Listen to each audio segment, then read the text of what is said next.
ಪೆಂಡ್ರೈವ್ಗೆ ಹಾಕೊಳ್ಳಿ ಸರ್, ಇಲ್ಲಿಗೆ ಕನೆಕ್ಟ್ ಮಾಡ್ಬೇಕಾದ್ರೆ. ಏನು ಸರ್? ವರ್ಡ್ ಫೈಲ್ स्टार्ट करो. Hello, good morning students. So myself Sudhakar CJ from E&D department. So this time we are offering industrial automation using IoT subject as a open elective from our department. So coming to this subject, so as you are knowing, so IoT, okay, everywhere, okay, now we are using the word IoT, Internet of Things, automation, robotics and all.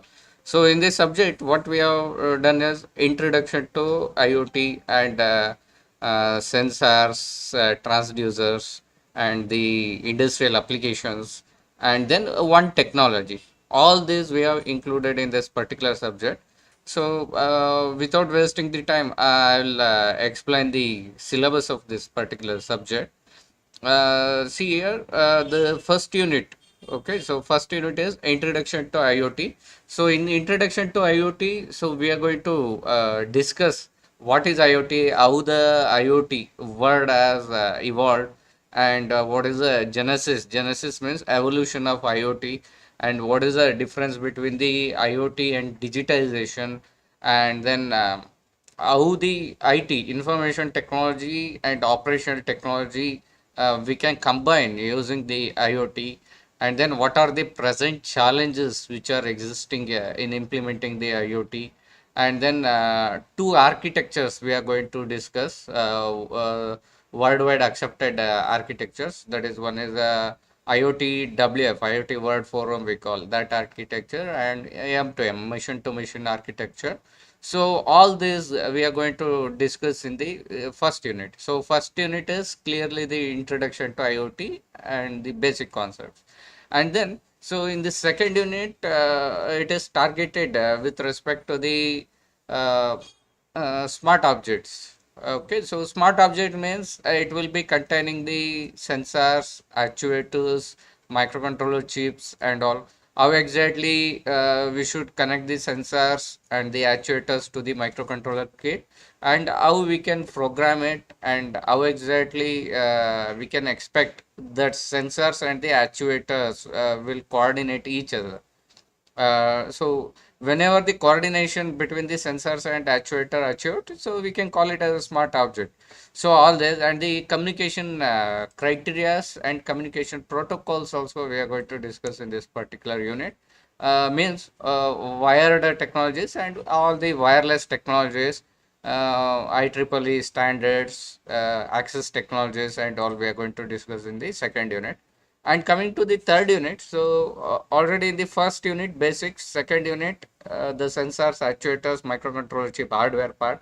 So by this knowledge, so in the third unit, we are going to discuss how to implement this IoT in the different industries. That is utilities. Utilities means water supply, gas supply, or the electricity supply. In these industries, how exactly we can implement the IoT. So what should be the architecture? So what are all the challenges are involved in the particular industries? What are the objectives? So all that we are going to discuss. And in the second, we are going to discuss about the smart and connected cities. And also similarly, we are going to discuss the transportation industry and public safety industry. Means in the third unit, mainly we are targeting on the four industries, that is the utilities, smart and connected cities, transportation and public safety. So how exactly IoT is to be implemented in these industries, and what should be the architecture and which kind of technology should be used, all this we are going to discuss in the third unit. And then so the fourth unit and fifth unit are, so we are going to discuss about one technology, that is a long range wide area network. Okay, means if the communication is to be done for very long distance means up to 10 kilometers, we can make use of this LoRaWAN. Means normally Bluetooth will be having a range of 10 meters, Zigbee will be having up to 25 meters, and Wi-Fi means up to 100 meters it will be having the range. Similarly, this LoRaWAN means it will be having the range up to the 10 kilometers. Okay, so with respect to this LoRaWAN, that is a long range wide area network. So so what we have done is, first we are going to discuss with the basics of communications, here introduction to LoRa and LoRaWAN unit. So this amplitude modulation, frequency shift keying, and CSS, that is a chirp spread spectrum, and LoRa spread spectrum. All these are the introduction to wireless technology, means which kind of modulation techniques are being used. And then LoRa applications, in which all the industries we can make use of this LoRa network coverage, and low power wide area network, LPWAN we call, means it should consume the lesser power and communicate for a longer distance. So those concepts, and then the hardware specifications. So packet forwarders, hardwares for the end devices, hardware for the gateways. Means for this, to establish this LoRaWAN, so which all the hardwares are required. All this we are going to discuss in the fourth unit. Okay, so with the advantages, disadvantages of LoRaWAN also. Okay, all these are there in the fourth unit. And then in the fifth unit, specifications of LoRaWAN. Okay, so what are the specifications of LoRaWAN and differences between the LoRa and LoRaWAN? So that is the long range technology and long range wide area network. Okay, all this we are going to discuss. And then the architecture of long range wide area network and the different classes. Okay, in the architecture only three classes are there. Means these classes are dependent on the site where exactly we are going to install this. Okay, so class A type, class B type, class C type. Okay, all this we are going to discuss. And also network and application servers. Okay, so after the long range wide area network concept, so what are the meaning of network servers? What are the meaning of application servers? What are the cyber security aspects are there to secure the network servers and the application servers by the hacking? All this we are going to study. So basically this end device activation, ABP and OTA. So that is a over the air activation and activation by personalizing. These are basically the cyber security concepts. And then RSSI and SNR, that is a received signal strength indicator and signal to noise ratio. So these are basically the settings in any of the wireless technologies. So what exactly these concepts and all we are going to discuss. Okay, so this is about the IoT subject, industrial automation using IoT. So these are the units, okay, which we are going to discuss in the class. So with this, I will end the session of this particular subject. And now I request uh, our next sir to brief the next subject.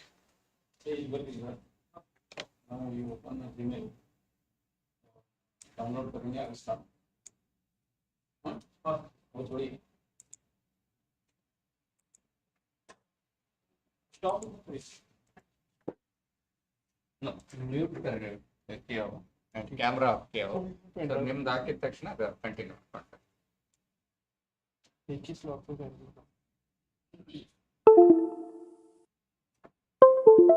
हां ನಂದು pen drive ಕೊಡ್ತೀನಿ sir ನಿಮ್ಮ pen drive mostly ಕೆಳಗಡೆ detect ಆಗ್ತಿತ್ತು ಅಂತ sir ನಂದು ಮೇಲೆ ಆಗಲಿಲ್ಲ ಅಲ್ಲೇ ರೀ ನಿಮ್ದು ಎಲ್ಲ ಆಗಿತ್ತಲ್ಲ ಅಲ್ಲೇ ಅಲ್ಲೇ ನೋಡ್ರಿ ಸರ್ ಅಲ್ಲ ಆಗ್ಬೋದು ಅಲ್ಲೇ ಹಾಕಿದ್ರೆ ಡಿಟೆಕ್ಟ್ एक मिनट एक वो डाल के हाँ हो गया ना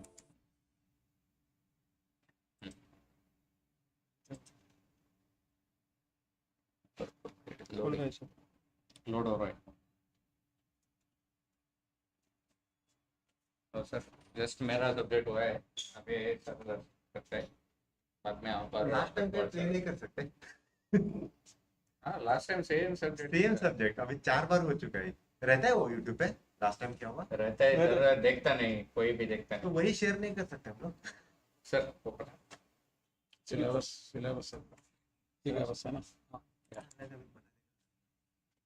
नहीं you may be adding something more sir नहीं we are not changing anything वो सब्जेक्ट बंद करेंगे लग रहा है हेलो हेलो कितने हैं व्यूअर्स? हेलो एक तो है, एक भी नहीं है। क्या कितने लोग देख रहे हैं? नहीं दो लोग देख रहे थे।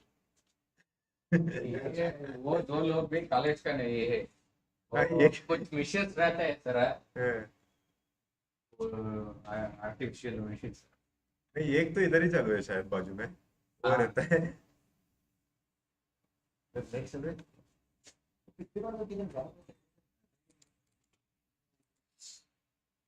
अभी इधर साइन ले रहे हैं इसलिए कर रहे हैं, करने के बाद साइन करना है। इधर मैं किया ऊपर इम्पोर्टेंट है। ओके, साइन मार्क में जा।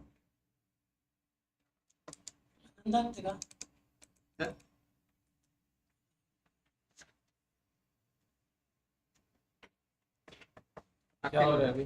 हाँ, थोड़ा लोड होने को प्रॉब्लम। एक काम करो जी, मैं दे दूं?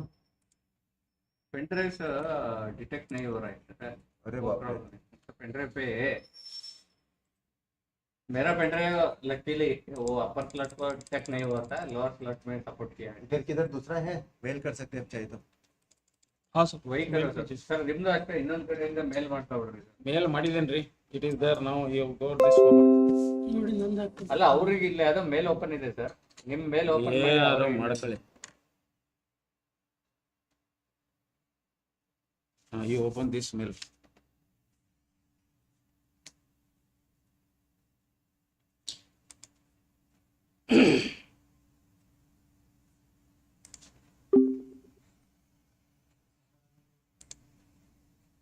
ಇಲ್ಲ नहीं है maintenance.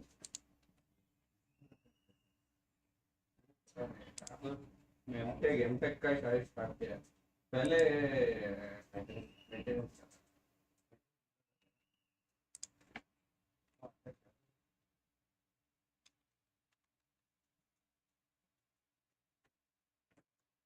So it is fire, DRJ5 at GIT.edu.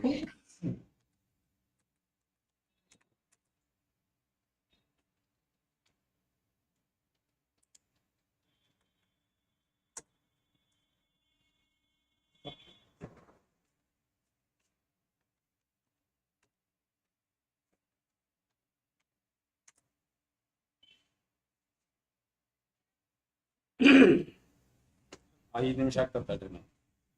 V ಅಂತಿದೆ ನೋಡಿ.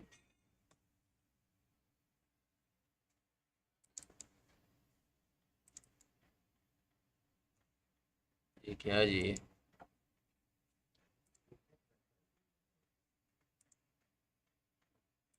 रुपया डाल रहे थे पापा।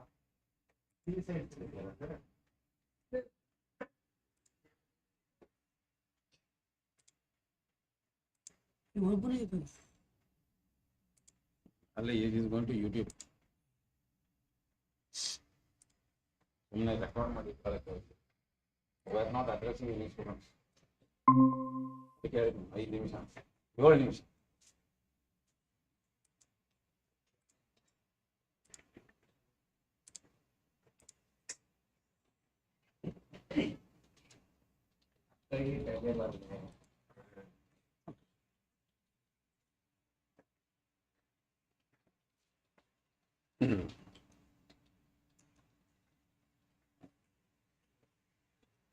म्यूट है क्या ये? ओके इधर है.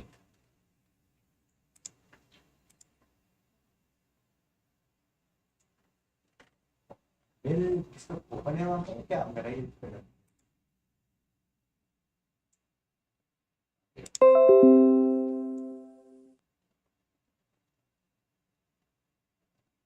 ಯಾ ಸುಧಾಕರು ಬನ್ರಿ ಇಲ್ಲಿ. ಇದು ಹಾಕಿಕೊಟ್ರಿ ಸ್ವಲ್ಪ ಇಲ್ಲಿ. ಏನಾಯ್ತು? ಇದು ಏನು ಬರ್ತಾ ಇಲ್ಲ ನೋಡಿ, ಏನೋ ಸ್ಟಾಪ್ ಶೇರಿಂಗ್ ಮಾಡಿ ಸರ್ ಫಸ್ಟ್. म्यूट क्या होता है? हाँ आइए. ओके हो गया.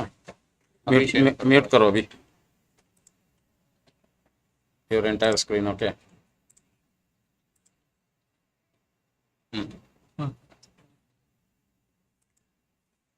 ಮತ್ತೆ ಅದಿಯಲ್ಲಿ ಹೋಯ್ತದು Sudhakar?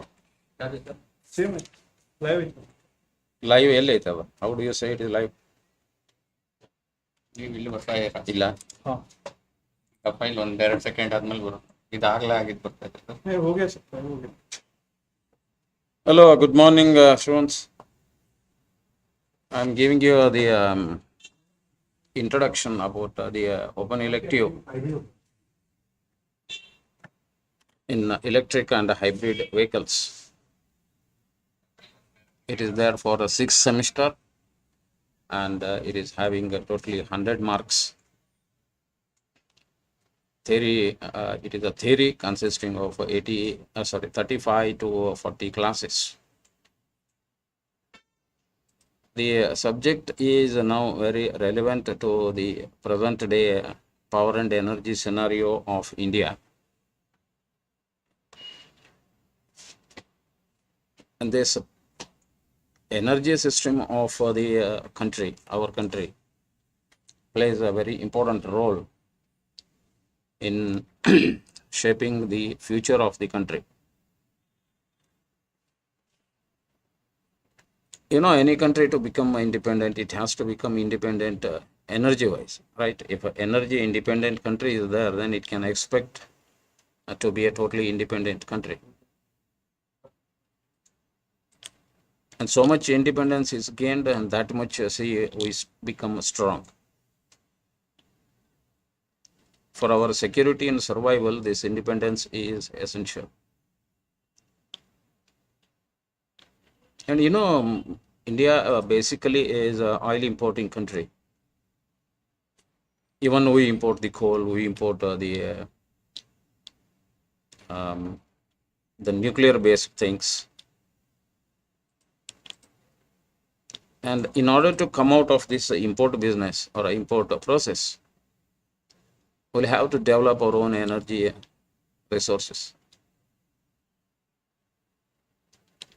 So in that view, actually, when the renewable energy revolution began in India, India saw a light through developing its own solar energy as well as the so to say our wind energy. And see, a lot of development begin in that way. And see, very first thing to utilize these renewable energy was the industries.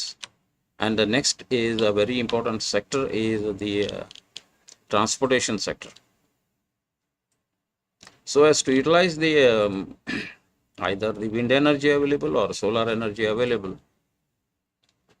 a lot of thinking and development went into a development of the electrical vehicles. In fact, see, for this conversion of this electricity into the dynamic force needs a storage unit, right? And this storage unit was supposed to be the battery, chemical battery.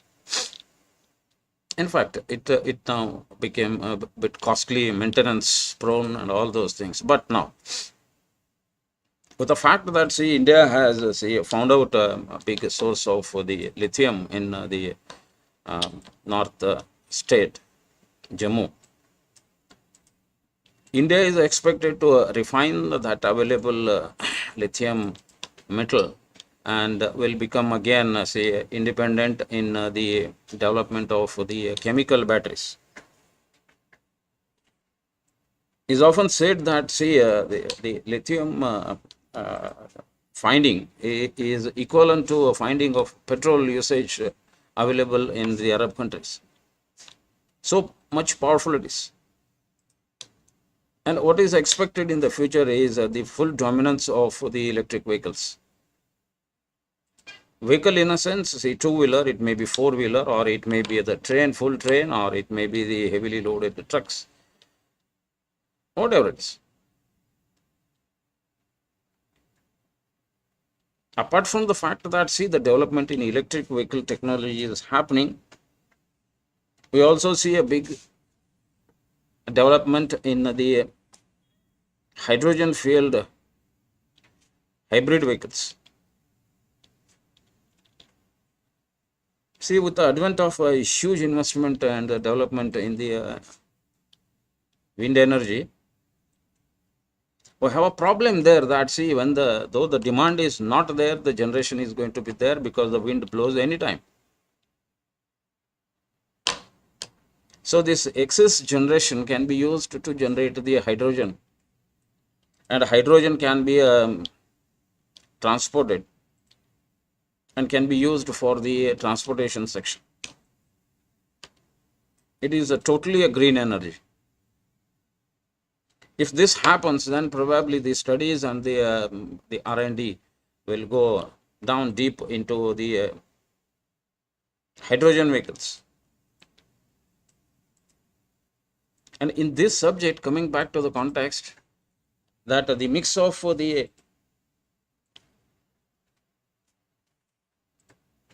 battery driven and the hydrogen driven vehicles are going to run for next future.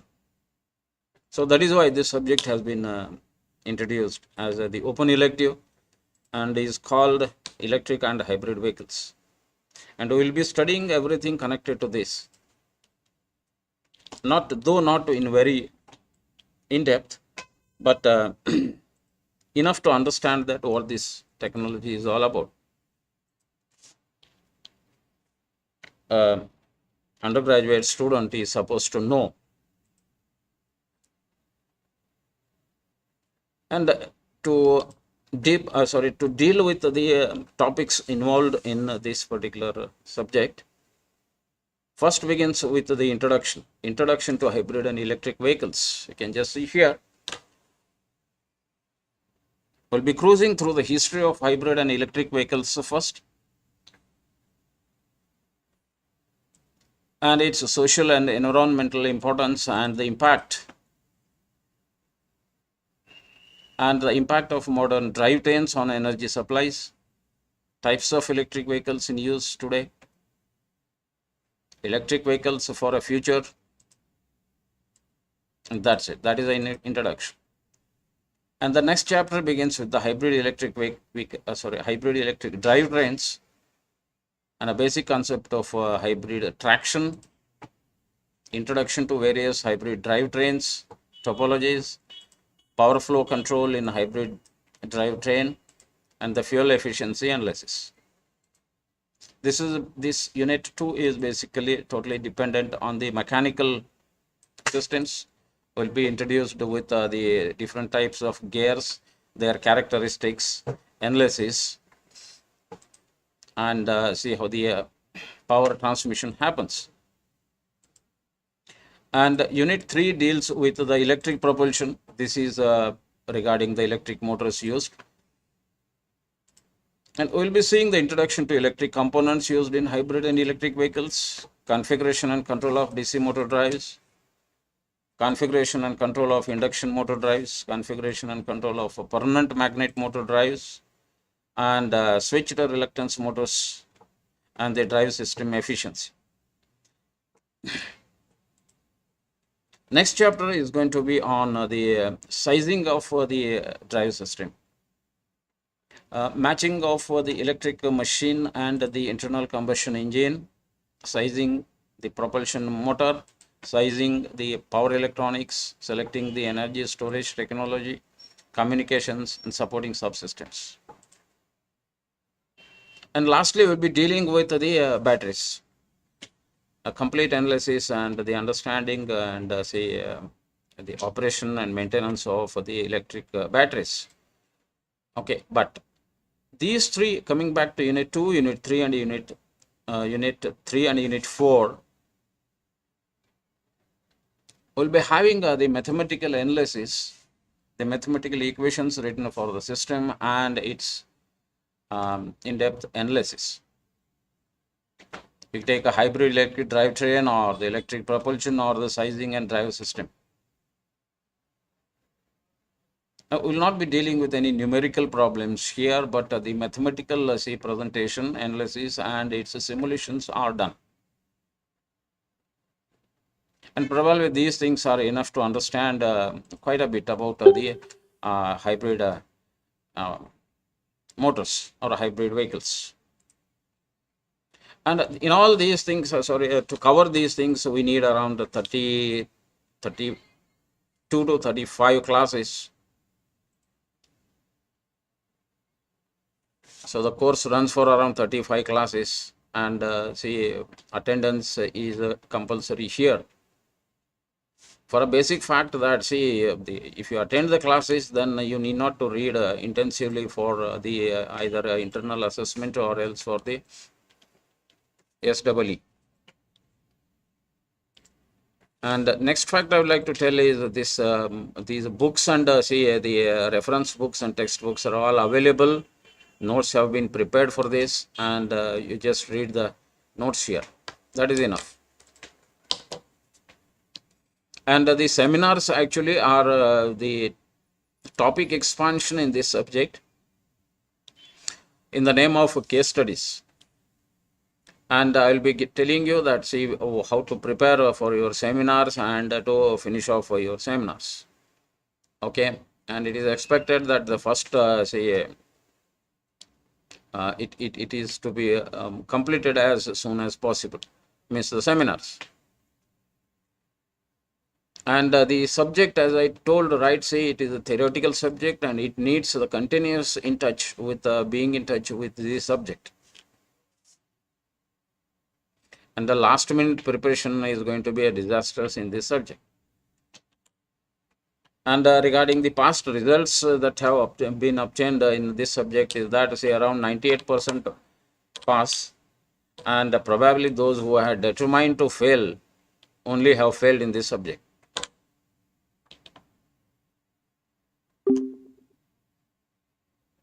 Okay, that's it. Now I'm going to close it, and next subject will be taken up by my colleague.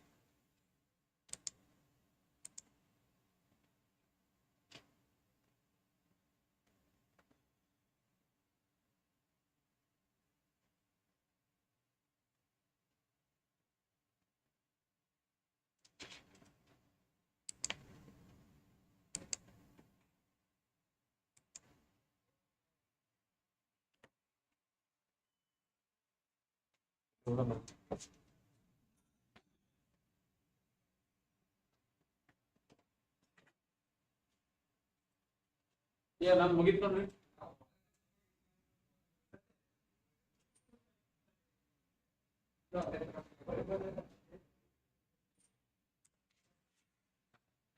ನಂದು PPT ಇದೆ.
Start नहीं हुआ ये आया इधर desktop पे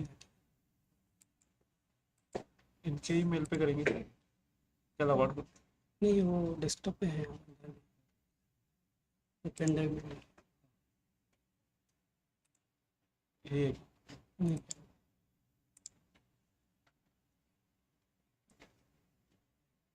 नहीं sir हाँ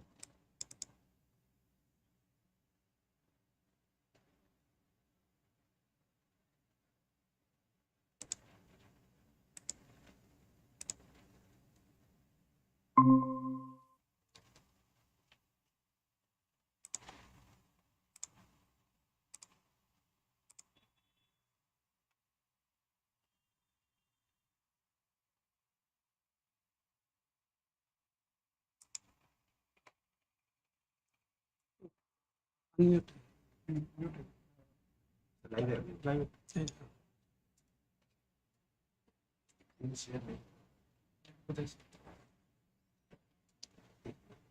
Good morning. I'm presenting sensors and transducers. This is one of the elective which is offered by our electrical department with the course code 18EE0OE665. Sensors and transducers is mainly dealing with the latest applications of sensors and how actually the sensors works together with the transducers and their data acquisition and data transmission. Mainly the sensor applications is widespread nowadays with the Internet of Things, sensor networks, and also you have in auto industry a lot of sensors are used to detect and also to maneuver the auto. Also with the advent of automatic or auto drive vehicles, the sensor applications are increasing day by day. We also have a lot of home automations coming where we have a lot of sensors are required. Also, you can use the sensors in automated agricultural applications. You can also use the sensors in petrochemical industries, chemical industries, or industrial automation. We have a lot of applications for sensors and transducers. So knowing this subject, this many applications can be achieved. These are quite a few examples, and you have lot many other applications of sensors. So few are listed here, like Internet of Things, sensor networks for wired and wireless networks, for auto industry. It can be used to control the PLC. You can give the sensor output to PLC, and you can do the control actions. In process control also you can use it in electrical generating stations, substations, etc. Chemical industries, petrochemical industries, home automation, automated agriculture applications. These are few applications. You can add quite a number of applications. Coming to the syllabus of sensor and transducers, it is actually a 300 credit, that is lecture hours 3 per week, and mostly this is a theoretical subject with the internal marks of 50 and external marks 50 and total 40 hours. This subject is mainly theoretical, except maybe with the strain gauges, one or two numerical problems. Other than that, this will be mainly theoretical subject. If the students concentrate with figures and explanations, the result could be very good with this. So coming to the syllabus of this, the unit 1 and the unit 2 deals with all the different types of sensors. These are, it can be inductive, capacitive, strain gauges, piezoelectric, all these type of sensors are discussed in the unit 1 and unit 2. Again, using the strain gauges, we can also need some bridge arrangements, Western bridge, etc. So those also need to be studied here. In the unit 3, it is concentrating mainly on signal conditioning and data collection, because once I get the sensor data, I need to condition the signal level. So that is how actually I can do the signal conditioning using filtering and other techniques as discussed in the unit 3. And in unit 4, this data need to be transmitted. So data transmission and telemetry is discussed in the unit 4. So we can see one example here. This is the displacement sensor, where I can use a LVDT, linear variable differential transformer, where displacement is measured. Very small quantity also can be measured, and also from this output I can transmit the data. The last unit discusses the measurement of non-electrical quantities like temperature, pressure, flow, all these things, which are mainly used in petrochemical industries or generating stations, where, for example, boiler temperature I want to measure, or boiler pressure if I want to measure, I can use the sensors. So all these things, non-electrical quantities measurements are done in the unit 5. So you can see a few photos of the, for example, thermistors, RTDs, infrared sensors, and IC temperature sensors are indicated here, and also some proximity sensors, ultrasonic sensors, capacitive sensors. These are all studied in unit 1 and unit 2. So that is the overall structure, and finally, if you want to measure for some agricultural water level, etc., you can use the liquid level sensors, capacitive level sensors, etc. These can be used in the agricultural purpose.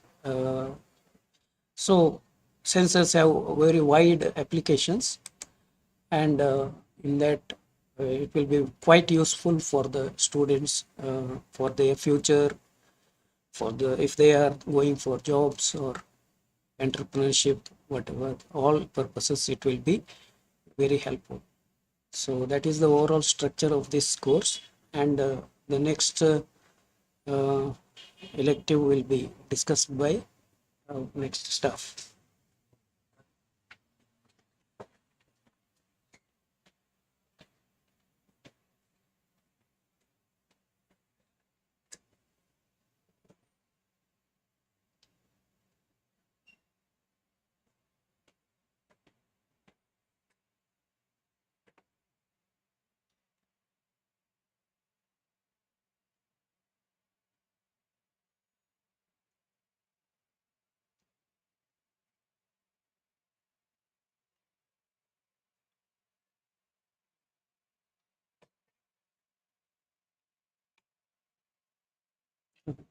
Stop sharing.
ಇದು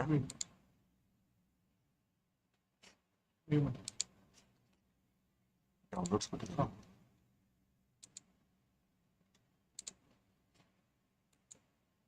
okay इसका start है ते कुठे चालू आहे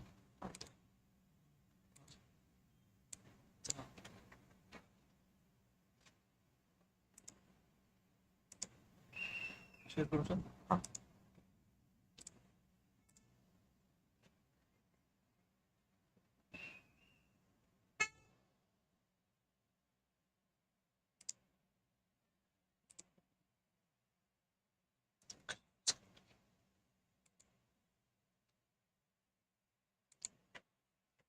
हे ना की हा लेट येते का मग तिथं चालू झाल्यावर इथं चालू करू ना करून टाकू ना. A very good morning to one and all. My name is Rahul Suryavanshi. I'm working as an assistant professor in the Department of Electrical and Electronics Engineering. I'm going to present in front of you a subject that is called as fuzzy logic. This subject is an open elective offered to the by the Department of Electrical and Electronics Engineering to the students of sixth semester other than electrical engineering. So this is an open elective subject. Now, so the title of the subject is fuzzy logic. Now, when we are talking about fuzzy logic, what exactly is fuzzy logic? So, the most important question, that is what I was telling. What is fuzzy logic? So, fuzzy logic is something, it is a logical subject. We cannot say that it is a mathematical subject or it is a coding based subject or it is a logical subject. Now, when we talk about a logical subject, in order to solve any kind of problems, okay, we require a logic behind it. For example, when we are talking about 2 into 2, so what basically multiplication means, what we are adding 2 times. So that is the logic behind it. So basically we are trying to work on the logic of the system. Okay, so in order to solve any kind of problems which has ambiguity and uncertainty, what is ambiguity and uncertainty is, ambiguity is something which is not, let us say that tomatoes, so tomatoes are red. When we say red, so we cannot, when we talk about red color, it can be a slightly red, it can be moderately red, it can be slightly greenish red or something. So there is an ambiguity in this thing. Uncertainty is, it might be correct. So when we say red, we have a basic saying such that we say that this might be done, this might be done. So might be is what, whether it is done or not done. So in between stage. So this type of problems, if we want to solve, we require a thing which works on logic. Okay, so here we can use fuzzy logic in order to deal the system or to get the answer out of it. So basically fuzzy logic works on a system called as a degree of truth. So every statement has a degree of truth in that thing. So when we say that the thing, when we are talking, it can be 100% true or 0% true, or it can be 50% true, 20% true, or something like that. So there is a degree of truth in that thing. Now, for example, when we are talking about fuzzy logic, so let us just say what is fuzzy logic. So fuzzy logic has basically been evolved from the classical set theory. Okay, so in classical set theory, what exactly, or classical systems, what we say that it is either yes or no or zero. When we talk in terms of computer language or binary language, it is either 0 or 1. Okay, so when we say that if I give you the water, so is it cold? If I ask you the question, so your answer might be what? Yes, it is cold, or it can be said no, it is not cold. But this is what is called as a yes or no, or what you can say a Boolean logic, yes or no, or 0 or 1. This is a classical system. But when we talk about fuzzy logic, so fuzzy logic deals with something called as a degree of truth. So when I say that water is cold, you can say that yes, it is very cold, it is extremely cold, slightly cold, very much cold, little cold, very less cold. Okay, so everything has a degree of truth in that thing. Okay, so you can see that when I say very much cold, it might be very chilling. So if I say little cold, it might be moderate, something, let's say that around 20 degrees Celsius. It is very less cold. That means what? It is near to the lukewarm temperature. Okay, so this is what is a natural language based system. So when we are talking about anything which is which deals with the degree of truth, or what you can say a human behavior or human language based system, so this is where the fuzzy logic comes into the picture. So this is the importance of fuzzy logic. Fuzzy logic deals in between the value, or what you can say, the range of fuzzy logic is from 0 to 1. It has all the intermediate values. But if we talk about the classical system is either yes or no. It does not have any intermediate value. Similarly, another example what we can take is, what is fuzzy logic is traditional logic and fuzzy logic. Okay, so traditional, it is either true, we can say 1, false, it is 0. Now true, it can be 70% truth, or it can be 30% false. So this is what is fuzzy logic. Now to proceed ahead with the applications of fuzzy logic, we need to understand what exactly we were trying to tell. Now this subject is trying to deal with the degree of truth. For example, when I say that that person, so let us say that we are talking about a person's height. Okay, so we say that when we observe, we say that this person is a tall person. Now when we say that this person is a tall person, now what is the definition of tall? So anything above 6 feet is tall. Let us say that 6 feet and above is tall person, and 6 feet and below is not a tall person. So if I have a classical system, the classical system will be doing, let us say that the person, it identifies person, it measures his height, it comes to be 6'1". So it says that he is a tall person. Now next person comes, his height is 5.11, 5 feet 11 inches. So 0.1 inch is a difference between him and being a tall. So the answer will be what? He is not tall. But practically speaking, when we talk about a practical system or a visual system, that person is also a tall person, right? So in this case, we can say that any person above 6 feet has a degree of truth as 100% true, or 100% he is tall. 5'11", we cannot say that he is not tall person, right? He is a tall person, so we can give him the degree of truth that he is 95% tall. Let us say 5'8", or sorry, we can say that 5'10", he will be 60% tall. 5'5", he will be 50% tall. 5 feet, he will be 0%, or what you can say, he will be 10%. 4.5, he will be case of not tall. Okay, so we are seeing that there are in between, there are lot many parameters which are there, or in between stages are there to find out the degree of truth. But if we had gone with the classical system, it would have said that above 6 feet he is tall, below 6 feet he is not tall. So to overcome this problem, we are getting into physiology. Okay, now when we come into the application part, fuzzy logic has a wide application in entire industry. Okay, so we can say that whether it is a engineering sector, whether it is a financial sector, whether it is a management sector, fuzzy logic is what we can say. We can say that fuzzy logic can be implemented in that thing. Okay, fuzzy logic, as it says, that it is a logical subject. It is not a technical subject. It is not a, what you can say, theoretical subject. It is a logical subject, right? So let us just see how exactly it is used in, or where all it has been used. So in aerospace industry, for example, if we want to find out the if we want to control the landing control of the spaceship or satellites and all such kind of, so altitude control of a spacecraft and satellites. For example, let us say that a flight needs to be landing on a runway. So what should be the tilt angle of the, or what should be the drag and lift in order to land an aeroplane in an appropriate runway, so that it can stop within the appropriate point. Okay, so if we want to design such kind of controllers, we can design it using fuzzy logic. Then in electronic industry, basically washing machines are majority. LG is designing majority of its washing machine, fully automatic washing machine, using fuzzy logic. Then in switchgear industries, for electrical industries, if you see switchgear and control of power grids, for example, optimal load scheduling. Suppose that how much amount of power has to be dissipated, economic load scheduling. There are different concepts on which fuzzy logic has been used.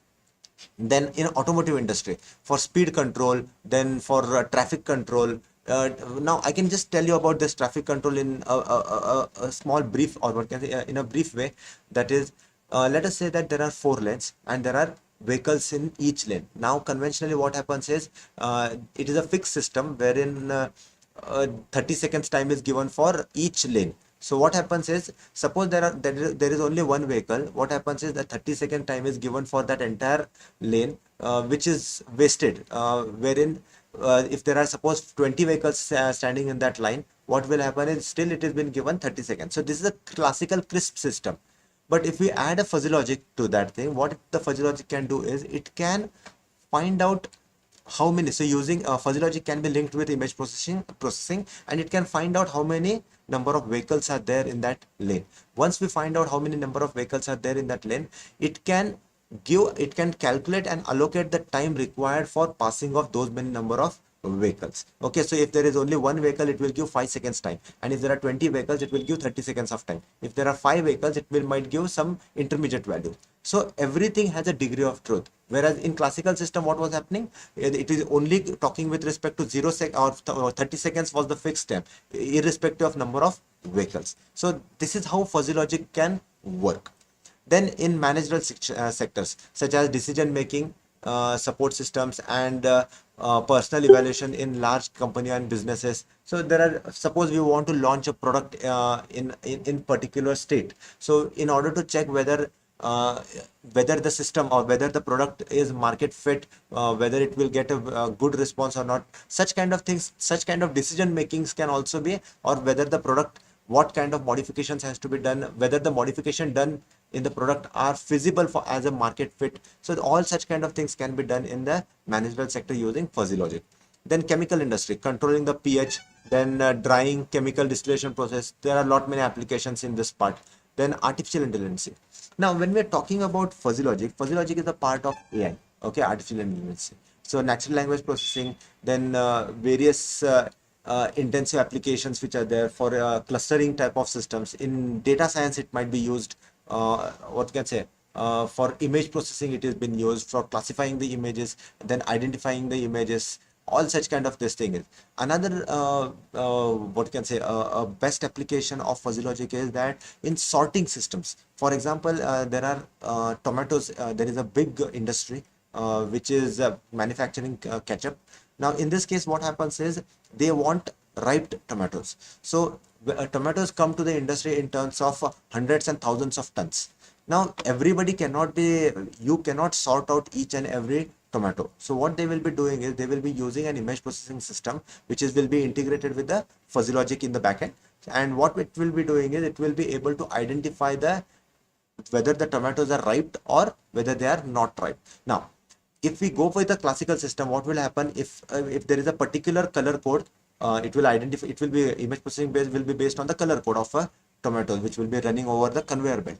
Now, on this thing, what is going to happen is we are going the tomatoes will be running on the conveyor, and there will be a camera which will be checking for the color. So if it is complete in the classical system, if it is a complete red, then it will collect, it will see to it that it is passed, and if it is slightly different than that, it will kick off. So in that case, rejections will be more and the process will might get hampered. So in fuzzy logic, what will happen is we can say that if it is 60% and about red, then we can pass it on. So there is an intermediate value also. So that is why fuzzy logic plays a very important role in this thing. Next, one of the most important application is object detection. So in ADAS, they are using it, autonomous driving vehicle. So in this also, they have a application wherein they want to judge that this thing, what we can say, distance from a particular vehicle, and then use it for in the ABS system, or it might be used for the braking system, so how much amount of brakes have to be applied. So depending upon the distance of the car, the brakes will be applied. Or else if it was a classical system, what would have happened? If there is a distance, appropriate different distance, or what can say, a predefined distance is there, then suddenly the brakes will be applied, wherein the problem that the vehicle might get skid off. So depending upon the distance, depending upon the length, depending upon what type of vehicle it is, the brakes will be applied. So this is one of the object detection is one of the application in what can say, in the automobile sector. Object detection is also used, pattern recognition is used in various process manufacturing industries also using fuzzy logic. Okay, now to just give you a practical application of where exactly this fuzzy logic is used. Fuzzy logic is ABB is using fuzzy logic in the process control of cement industry. So in cement industry, various mixtures are there, all such kind of things are there. So ABB is using fuzzy logic for doing that thing. Okay, so you can see here I have been highlighting. So they are using model predictive control, fuzzy logic, and neural network. So these three are the techniques which they are using for optimization of cement. Then, as I told you, you can see that washing machines are designed using fuzzy logic. So LG is basically using. So if you go to any of the websites, or if you check the brochure of the washing machines, you can see that it is fuzzy logic based. Then when we talk about the job requirements and all those things, a majority of the companies which are there now, they are asking for fuzzy logic. If we just checked out, there are a lot many jobs which are open for only in the Bangalore section. I had just checked it, around 140 companies were asking regarding the fuzzy logic should be known. So see, fuzzy logic is not mandatory to be known, but it will give you an added advantage in the run. Then there are, you can just see here, some data engineering AI. So it is an AI based company. So they are asking for neural network, fuzzy logic, and all such kind of things should be known. Then apart from this, it is also used in Tata Steel is also using fuzzy logic for pattern recognition and deformations. So if they are in order to find out deformations in their steel manufacturing process and all those things. So they can be done by using fuzzy logic.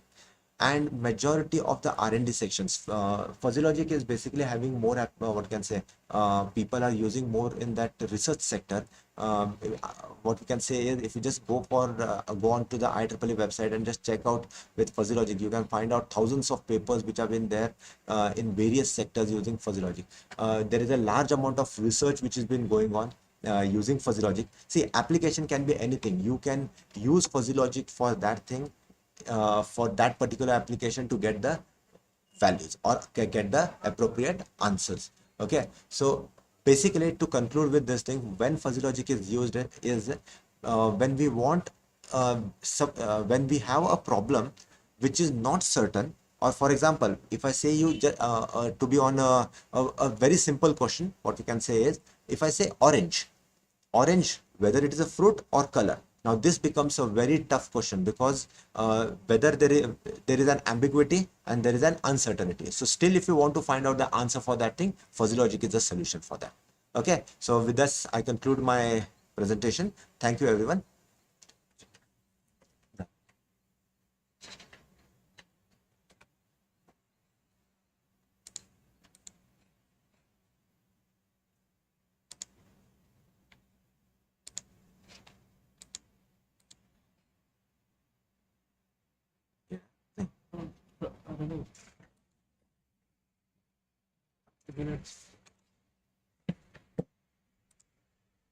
ते बंद झालं का?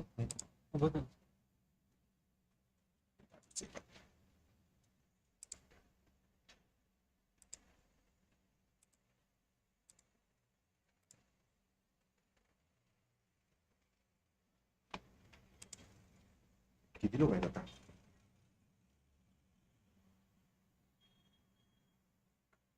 किती कुठं कळतं?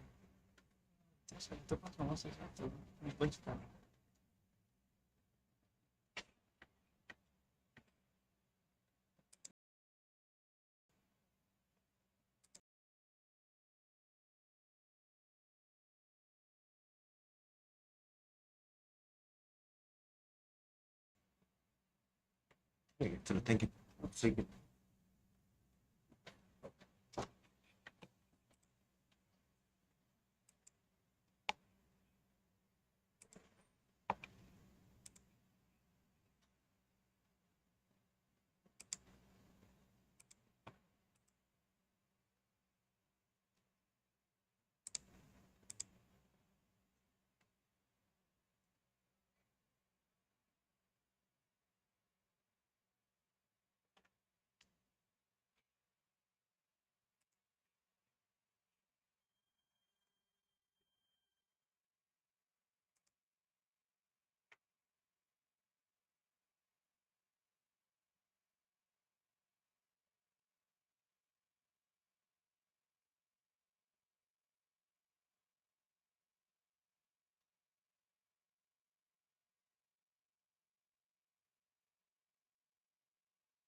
ಯಾವ subject IoT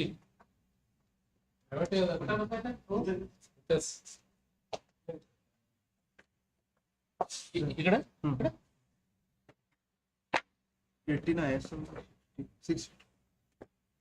Chashma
Yes, thank you.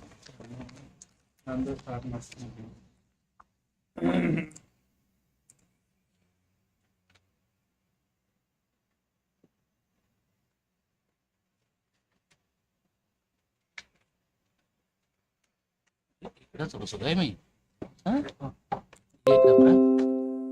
Camera नंतर आता नाही नाही हे कॅमेरा इकडे ए आहे ना हे काय जरूरत नाही लाईव्ह झालं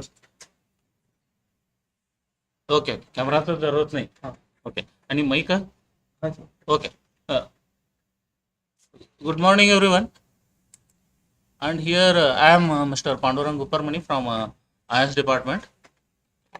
So regarding the open electives, I am giving you short briefing so that the importance of the subject and in the future what is the scope of this particular subject I am going to tell you within a few.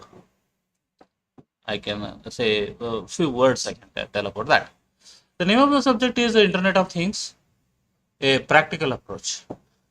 A practical approach, a word has been attached because it is a 202 type of subject. Okay, and it is having 2 hours of lectures and 2 hours of practical.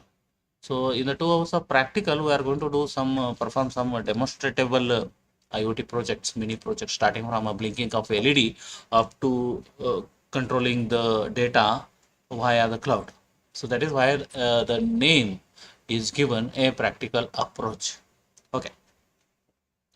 The prerequisite is something about microprocessor, microcontroller, and some program like C or Python programming. If you know little bit at least, it is more than enough for learning the subject. Okay, the unit 1, as you can see here, it is having the title embedded computing, which comprises of introduction, like the first unit about the microprocessor and microcontroller. Let me tell you in the beginning of the first unit, and the rest all the units are IoT. The first unit is about the microprocessor and microcontroller, which is nothing but the basic and fundamental of the IoT, and the rest second, third, and fourth and fifth unit are about the IoT. Okay, the first unit we are going to learn about the introduction about the microprocessor, the complex system, the embedded systems and its design processes, as well as some experimental demonstration, as I said, having small experiment based on Arduino Uno or Arduino Nano or Arduino Mega. So Arduino is a IoT development board. Arduino is one of the very popular, very versatile, cheap, open hardware or IoT development board it is. Okay, so based on that, some of the experiments we are going to do. So this is about the first unit. Okay, the second unit is about introduction. Here now onwards the IoT things begin. Internet of Things related units or unit study will begin. Uh, the the definition of IoT, the definition of things, the definition of Internet of Things we are learning here. Not only that, the some peculiar features or characteristics of IoT we are going to learn. Then it comes the part of physical design of IoT. IoT protocols. IoT protocols are the protocols which are borrowed from the earlier ISO, OSI or TCP/IP protocols themselves based on the IEEE standards. They are transformed so that they are suitable for the Internet of Things. For example, power supply is less power is required, so the protocols are redesigned or transformed into such protocols who consume less power, latency is less, real-time features. So some of the features which are suitable for IoT, they are being put in the existing protocol of, as I said, IEEE standard, and we are studying IoT protocols. Then some communication models are there. How the communication between two IoT devices, between the sensor and the IoT device, and between the IoT device and the actuator, how it should happen. There are some communication models. For example, message passing, client server. Okay, so this kind of models we are going to learn, which are known as the communication models, and the communication protocols are also we are learning.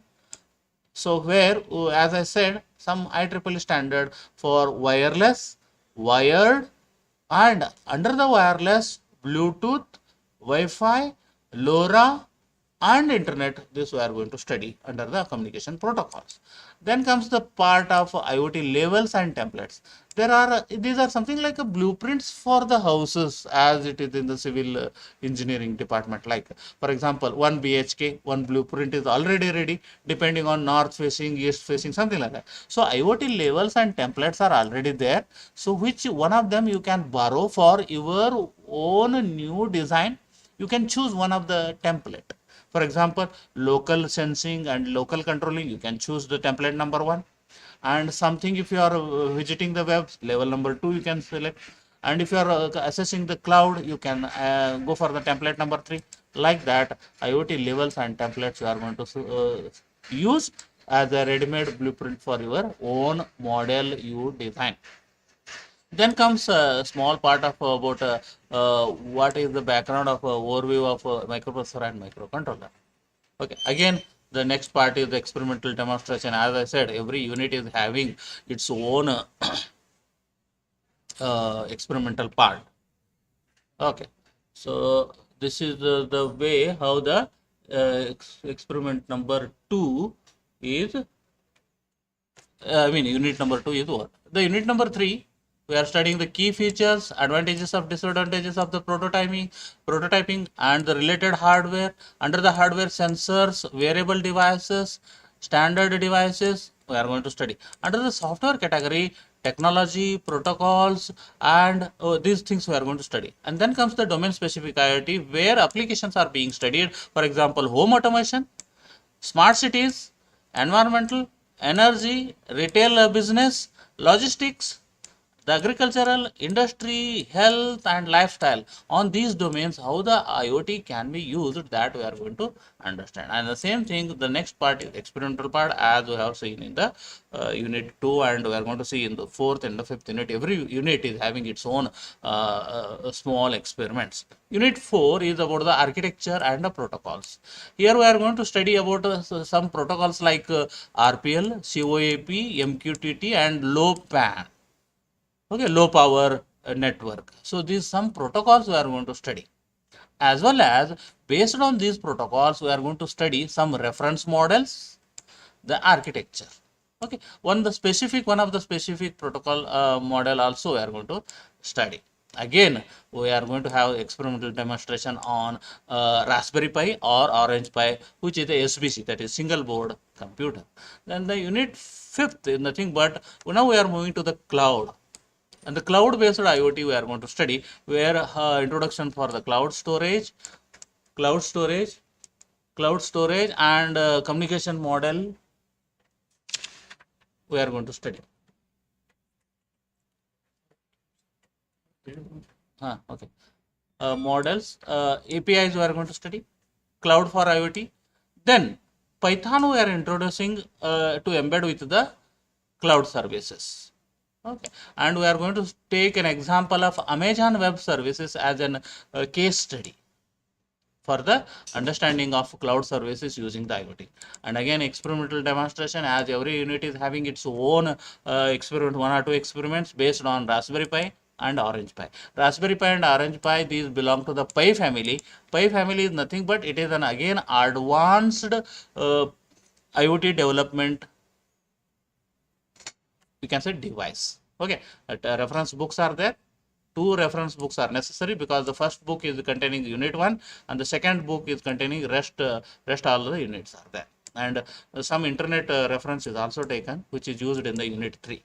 Okay, reference book at your wish and will, you can study other 2 reference books. Okay, thank you one and all.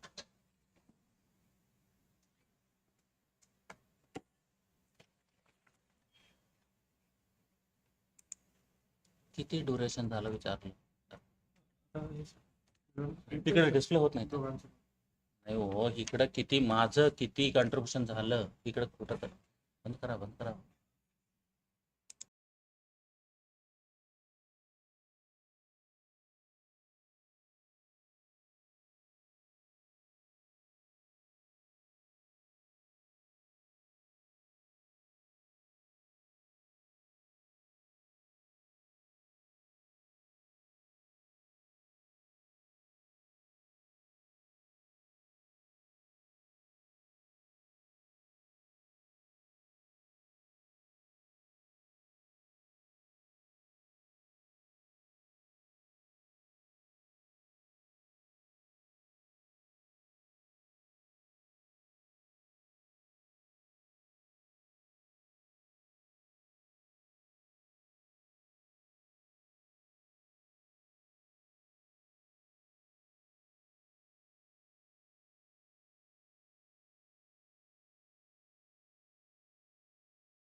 Yeah, dear students, I welcome you all for this session on Introduction to Open Elective with the course name as Java Programming Basics.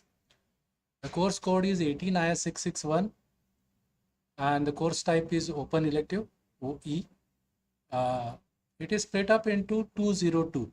It's an integrated course wherein you will be having 2 hours of theory classes and 2 hours of lab session every week. This integrated course has got CIE marks of 50 and SEE marks of 50. SEE marks is based on project demonstration that will be conducted during your exam schedule itself. You will be demonstrating about the project that you do using Java programming basics. Okay, you will be working in a group as a batches, and that you will be demonstrating as part of SEE examination. If you have a look at course learning objectives, it focuses on fundamentals of object-oriented programming in Java and introduce the concept of methods and classes in Java to demonstrate the applications of inheritance concept in Java programming, understand the concept of packages and interfaces in Java programming. The prerequisite that is required is any of the basic programming concepts. All of you might have studied about C programming. So any programming basic concepts are enough to go ahead with Java programming basics. If you look at Unit 1, it focuses on Java programming fundamentals like the key attributes of object-oriented programming, encapsulation, polymorphism, inheritance, a sample program, few of the programs we will have a look at. Then we will have a look at usage of data types and operators in Java programming.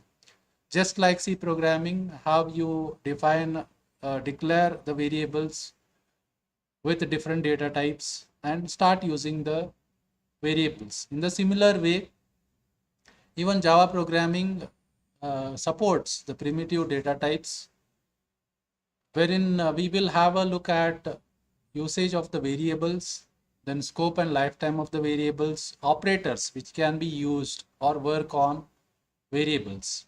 Then in the similar way of C programming, we will also have a look at program control statements in Unit 2, wherein it focuses on the control statements like if else, nested if else, if ladder, the switch statement, nested switch statement, then the looping statements like for, while, do while, use of break to exit a loop, use of break to form a go to, use of continue in looping statements. So all these are exactly similar to C programming that you will be studying in Java programming.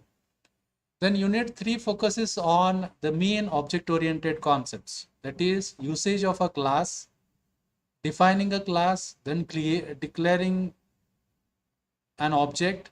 How do we create an object? That you will be studying. Then what is the concept of reference variables, assignments? How do we define methods in the classes? How the methods will return a value? How the parameters can be passed to a method. Method is nothing but a function that you might have studied in C programming. Then the usage of constructors, which is unique in object-oriented programming. The constructors, how do they help to initialize an object? Then after studying about constructors, you will be working with different ways of calling the constructor using parameters. Then controlling access to class members. So a class member can be private, public, protected. Like this, you will be studying about controlling access to the class members and how arguments are passed, how the objects can be returned. You will be studying about the concept of overloading a method.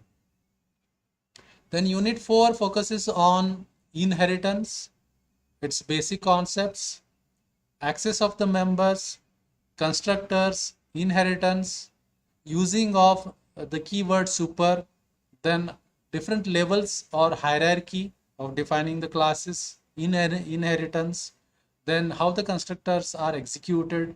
You will be studying about the concept of superclass reference, super subclass objects, method overriding, polymorphism. You will be studying about abstract classes, usage of final keyword, then the object class. Unit 5 focuses on the concept of interfaces, fundamentals of interface, how do we create an interface, how do we implement an interface, then usage of that interface references, implementing multiple interfaces, constants usage in interfaces, how do we extend the interfaces, how the interfaces can be nested together. Then it also focuses on packages. The package, which is collection of classes, defining a package, finding a package's class path, packages and member access, importing of the packages, then usage of static import. So all 5 units will be, you will be studying about fundamentals of Java programming. The preferred prescribed textbook is Java Fundamentals, a comprehensive introduction by Herbert Skild and Dale Screen. This single book covers the entire syllabus. You may have a look at reference books also, like Head First Java, which is ORLE publication. Then it focuses on course outcomes. Then program outcomes of this course will be having a engineering knowledge, development of solutions, lifelong learning about Java programming. It also will be having the experiments as part of this subject, which we call it as open-ended programs. The programs will be focusing on every topic in Java programming, like two-dimensional array, classes, parameterized method constructors, implementation of inheritance, overloading, overriding, interfaces, packages, customized exception handling, string handling, Java swings. So using these term works, you will be submitting a journal also at the end. But at the end, you will be having SW exam, which will be your project implementation and demonstration at the end as part of SW exam. So this is the overview of Java programming basics and open elective. So this will end the session. Thank you.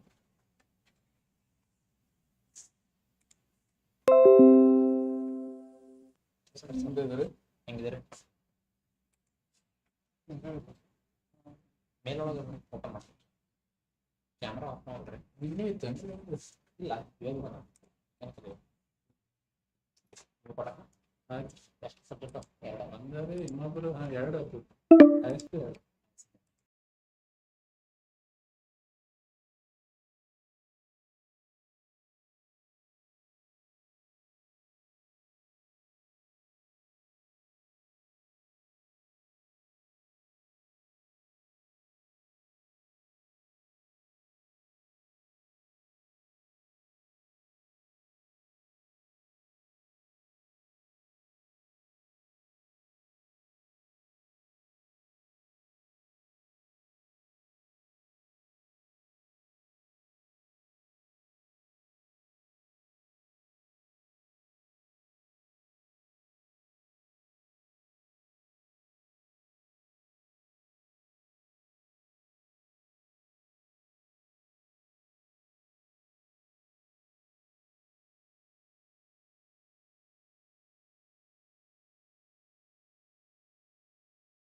Live कर रहे हैं।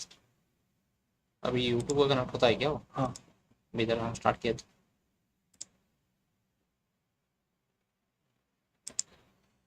वो open करो तो syllabus का।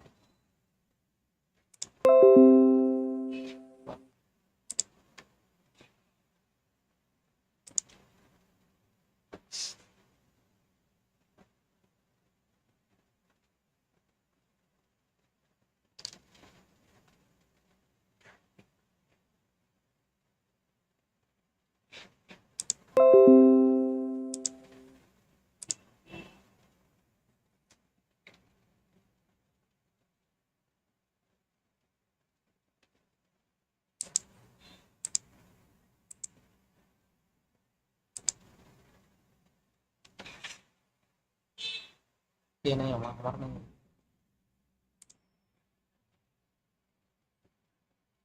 किधर है सब? पीपीटी नहीं है, सिलेबस का मिनिमाइज करो। इधर ही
ये लॉग आउट कर दो मैं। वो पीडीएफ पर है इसलिए ऐसा हो रहा सिलेबस का पीडीएफ पे रहता है तो हर वक्त है, एवरी सेमेस्टर हम देते तो ऐसे ही देते। वो सिलेबस कॉपी वर्ड का नहीं रहता है, पीडीएफ ही रहता है वो।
कैमरा ऑफ करो पहले। है। आप उधर से नहीं नहीं नहीं होता सर, ऑफ ऑटोमेटिक करो। नहीं नहीं नहीं ऑफ करो।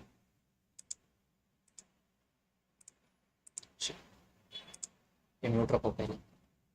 नहीं वो मिनट नहीं करता। अभी चालू होने तक म्यूट रखो, नहीं तो हम जो बात करते हो उधर आते हो। नहीं सर हैं? उधर से नहीं होता है जी, ऐसे क्यों कर रहे हैं? म्यूट करो। हो गया ना सर? अभी लाइव हो गया सर? लाइव बोल रहा नहीं बोल रहा मैं, ये म्यूट रखने के लिए बोल रहा हूँ। ऐसा क्यों कर रहे हैं आप?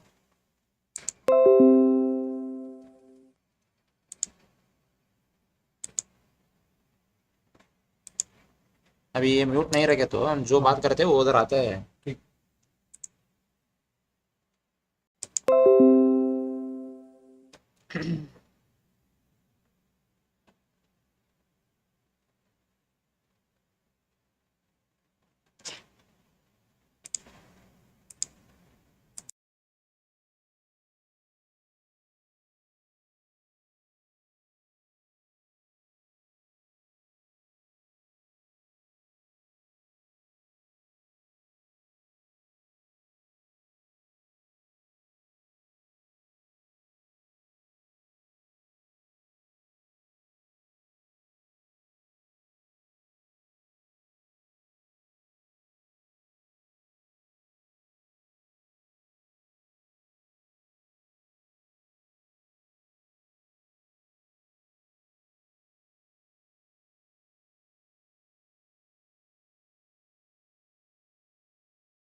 Good afternoon, everyone.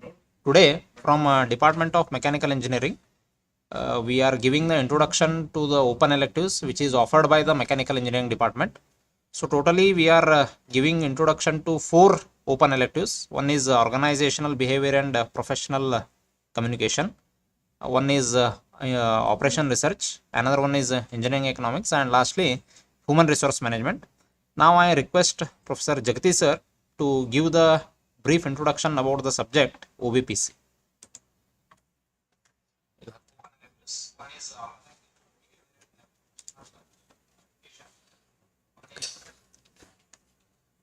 The first elective subject, that is organizational behavior and professional communication.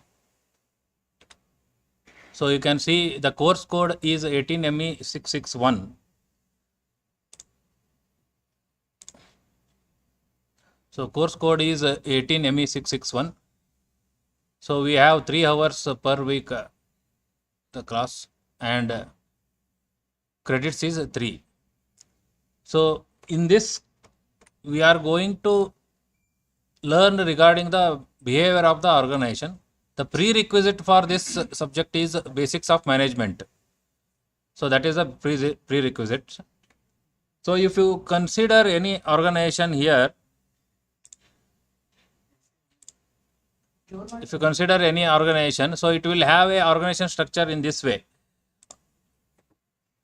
So you have a president of the organization, for example. There are so many vice presidents of the organizations. Then you have at various capacities, the entire organization may consist of a number of persons, say 500 to 1000. Then each person has his or her own behavior. So in this subject we are going to study the behavior of the individual person, the behavior of the group, and the behavior of the entire organization together.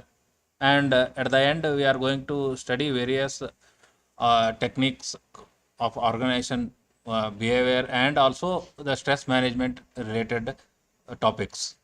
So if you look at the diagram here, there is a president who is leading the organization, and there are so many groups, and each group is headed by a person or a manager, and under each manager there are so many persons or workers working. So if you look at the unit 1, that is the introduction to the organizational behavior and foundations of the individual behavior. That is briefly the introduction to this subject, organizational behavior. Then the second and third chapter relates to the individual personality, individual learning, and motivation for any individual to work in the organization. So all that is taken up in the unit number 2 and unit number 3. And if you look at the unit number 4, so number of persons together will form a group, minimum of 2 will form a group in any organization. So the behavior of the group, how a group or an individual should communicate with the other group or other persons, and communication, or how an organization should communicate to the other organization. So with respect to that, unit number 4 is considered. And unit number 5 consists of organizational change and work stress and its management, which is applied to the entire organization. So in this subject we are going to discuss with respect to the subject in unit 1, with respect to the individuals working in the organization, their personality, their motivation in unit number 2 and unit number 3. With respect to the group and communication, we are going to study in unit 4, and with respect to the entire organization, so we are going to study in unit number 4 as well as unit number 5.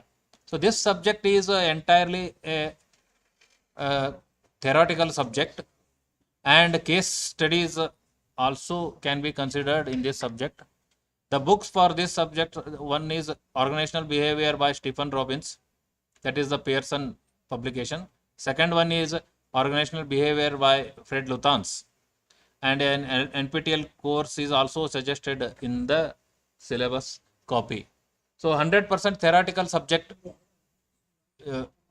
is organizational behavior. So at the end of this learning this subject, the student will be able to understand the concept of organizational behavior, that is from unit 1. Various theories of learning, personality and emotions, the concept of motivation with respect to the individual in unit 2 and 3. With respect to the group, effective communication, and with respect to the entire organization, the analysis of the stress and conflict management and organization change. So all these things, all these are the course outcomes of this subject.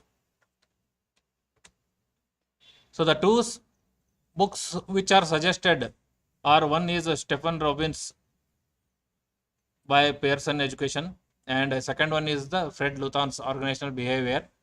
Both the books are available in the library, college main library, as well as the soft copies are also available in internet. So this is the introduction about this subject, organizational behavior and professional communication. Thank you.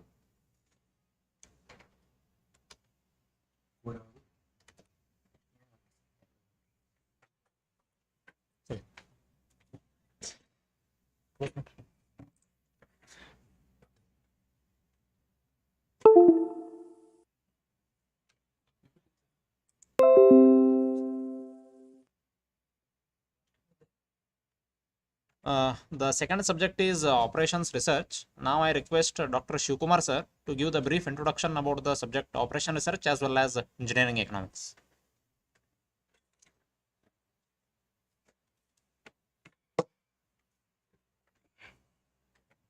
Good afternoon, students. I'm going to give introduction about two subjects. One is OR, that is operation research, and the second one, engineering economy. So first of all, actually, I'll let you know about this subject. First of all, understand actually what is subject OR. It is also called by various names like decision making subject, or quantitative analysis subject, or management science, likewise called by many names. So the objective of the subject, to understand actually here, first of all, the main objective of the subject is to understand the scientific way of solving the problems of the organization.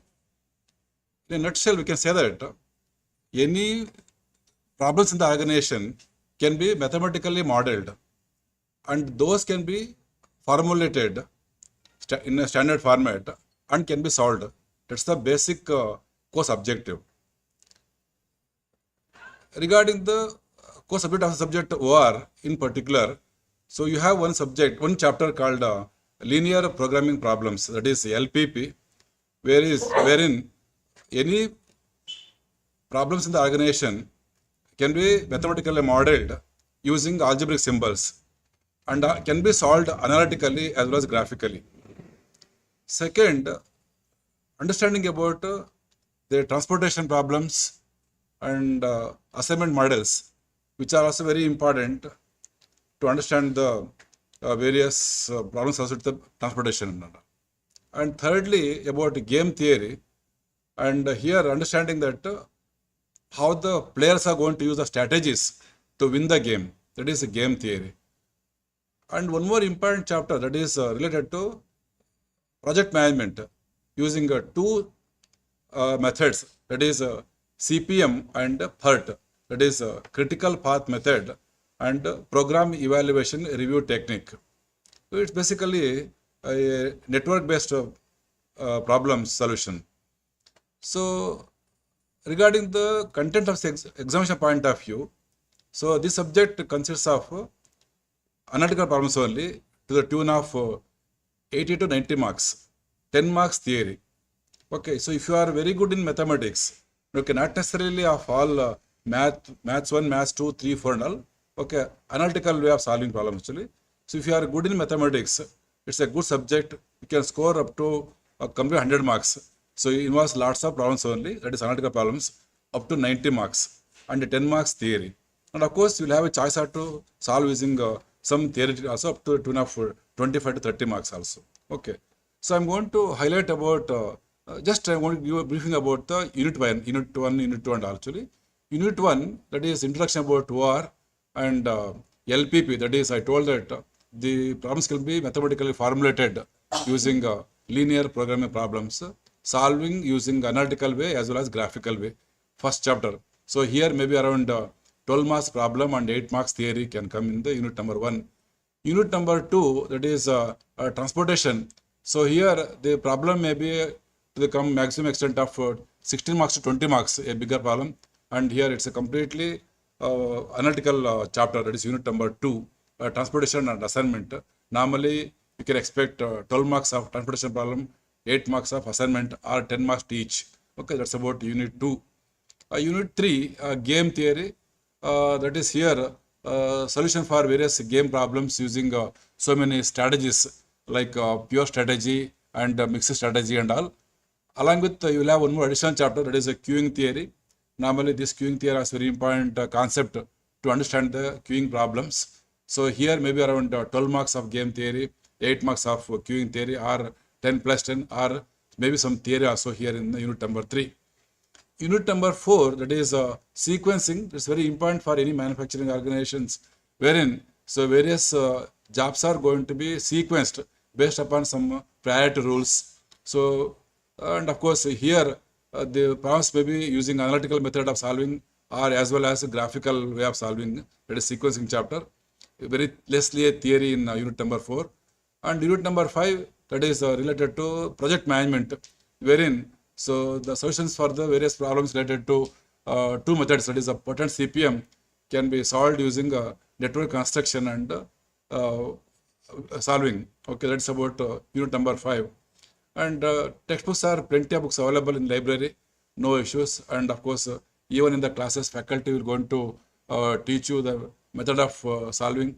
And of course, relatively subject is totally mathematical subject, and of course not so difficult and not so easy, I can say that. At the end of subject, as a student, you can able to formulate the mathematical model of LPP, that is linear programming problems, and you can formulate various transportation assignment problems also, and solving the game theory problems using various strategies, that is a pure strategy and mixed strategy, and solving the queuing problems. And one more, the course outcome is, that is finding the optimal sequence and total time using different sequencing techniques, and finding critical path. Normally for any project to complete, there are going to be many critical paths used for solving, getting the part done. Okay, that is a critical path using 2 methods, CPM and PERT. That's about the course outcome. And of course, anything related to this, you can ask, come to mechanical department and inquire the faculty, that is Professor Suraj Patil or myself, Dr. Shivkumar. That's about the subject, operation research. Yeah.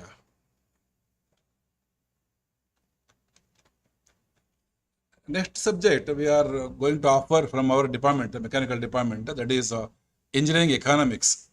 That is code number 18ME664. It's one more subject. So we are totally offering 4 subjects. So one more is actually engineering economy. Regarding the examination point of view, that is contents is I think around 30 to 40 marks theory and 60 marks problems. And make sure that both analytical problems and the theory is well balanced in the subject, engineering economy. You don't need to have any prerequisites, even though we have given here prerequisites as knowledge of simple and compound interest. That's you already studied during your high schools. So only should know about what do you mean by interest, what do you mean by simple interest and compound interest. That's it. That's a basic thing for understanding the subject. And of course, the basic objective of the subject is to understand the principles of engineering economy and decision making, because as an engineer, you should know how to take decisions in engineering problems.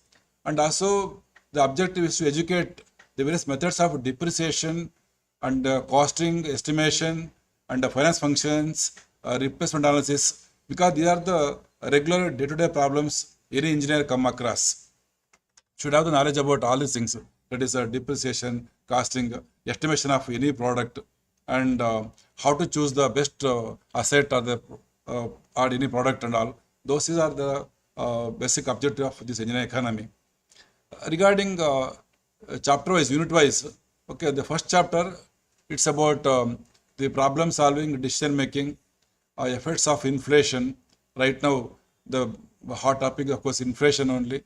Time value of money, that is how the value of money is going to change over the years, and demand and supply laws. Okay, that's about the theories in the first unit, maybe 10 marks.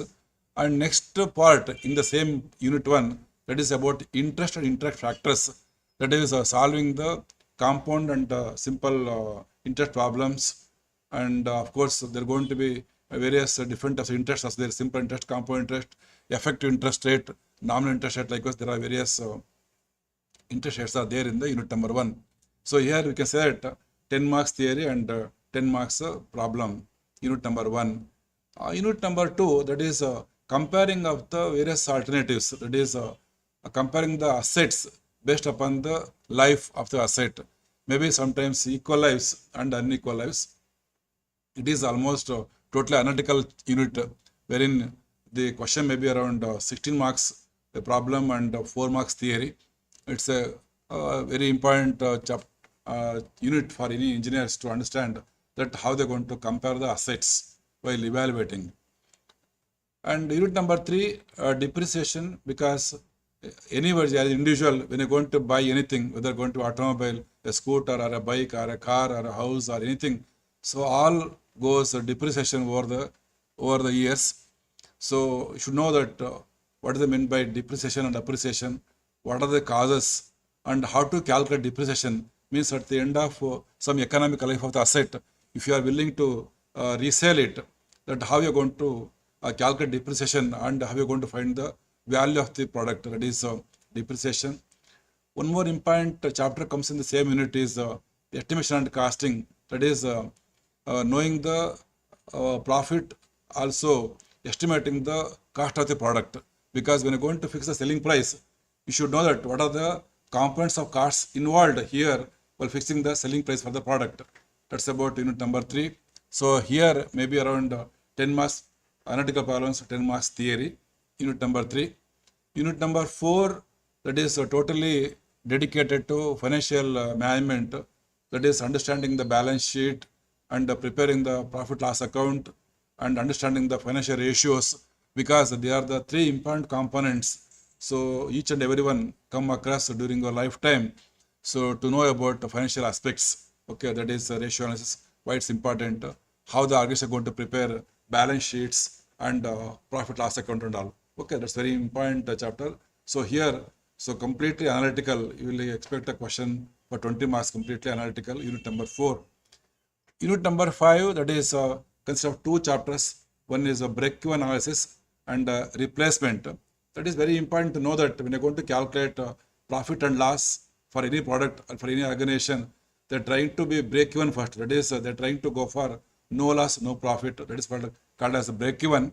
And also how they're going to analyze the break-even. That also comes under this unit number 5. And one more thing, a very important chapter, that is replacement.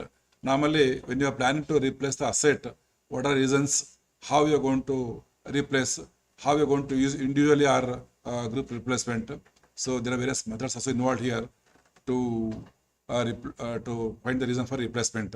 So that's about total contents of unit number 1 to 5 of engineering economics.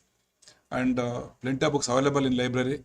And of course, as a faculty individual, so I am giving complete notes for this subject, and it is a good subject. And at the end of the course, so as a student, you are able to understand engineering economy concepts, understand the methods to compare the alternatives to find the asset life, and to estimate the depreciation, costing, and costing also. Understand, analyze the scope of financial functions, ratio analysis, and profit loss account and all. And lastly, to make a decision like whether to go for buying or make the product based upon the replacement analysis. Okay, that's about total content of engineering economy. Thank you.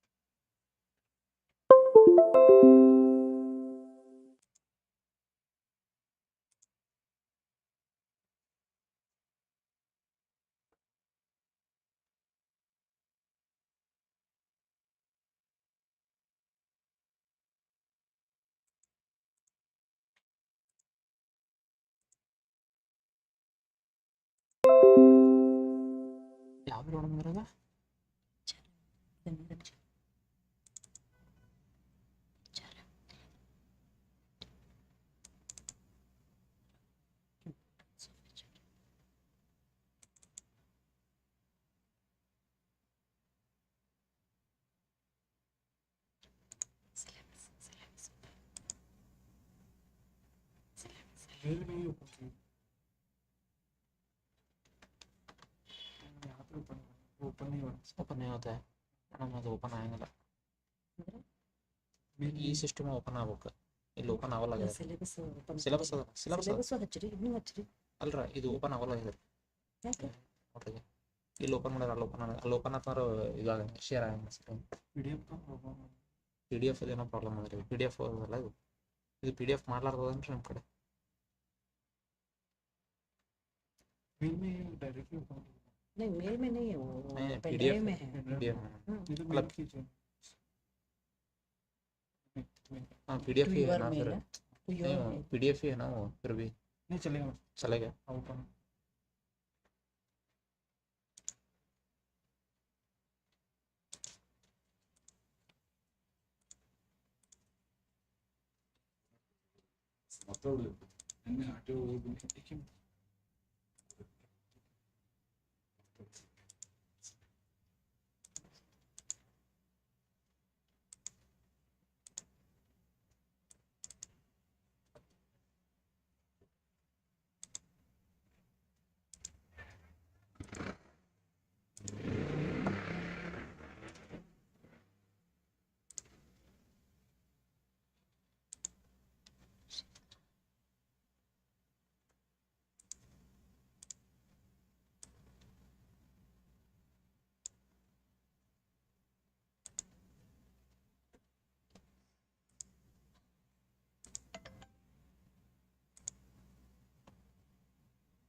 Syllabus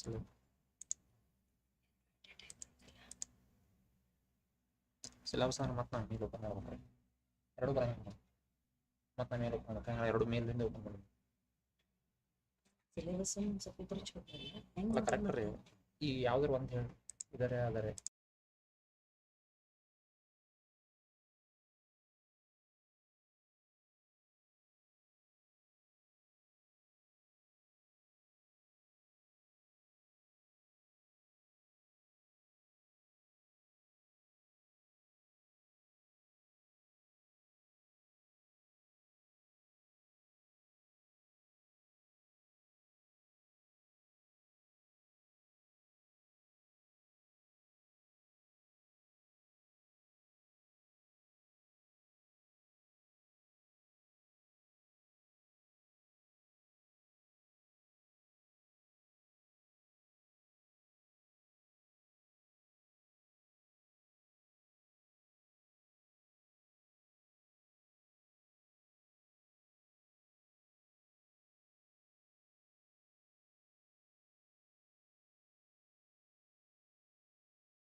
Now I request Dr. N. Kallol madam to give the introduction about the subject human resource management.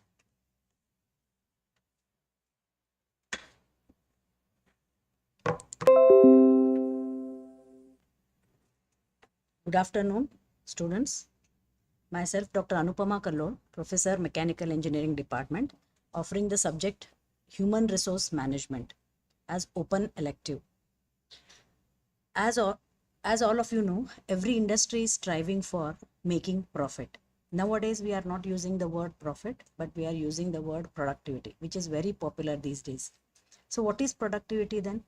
Productivity can be defined as the number of products manufactured in a given period of time, or the service rendered to the customers in a given period of time, to the resources that are available to us.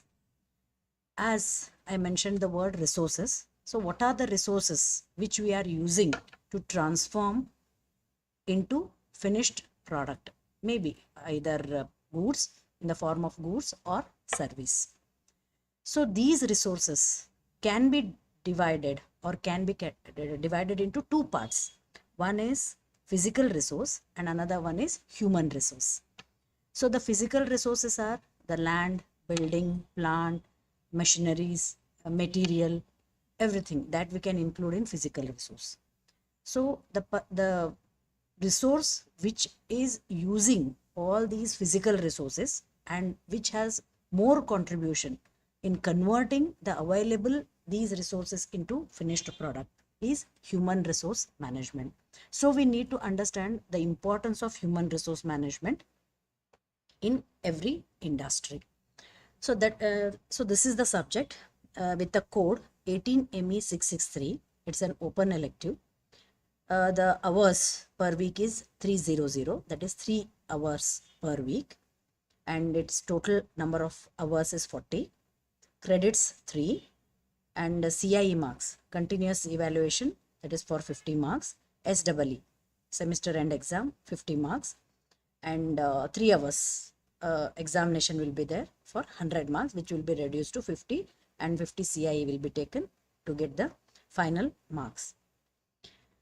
The course learning objectives in human resource management are to provide the knowledge and objectives of the human resource management with various components. The components are human resource planning, job design, the recruitment, selection process, training, and development. This you are supposed to learn in this syllabus or subject. And next one is to develop the skill of performance appraisal methods. Performance appraisal is required to promote the employee, to even to transfer, to give the more responsibility to the employee. So performance appraisal is very, very important component of this human resource management.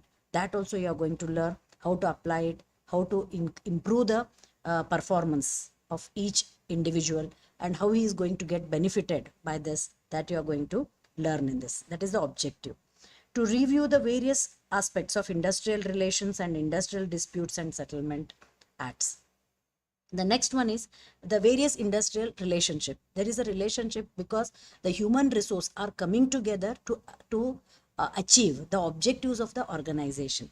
So to achieve the objectives of the organization, all the people working in the organization have to come together, and there is an interaction between the people working in the organization.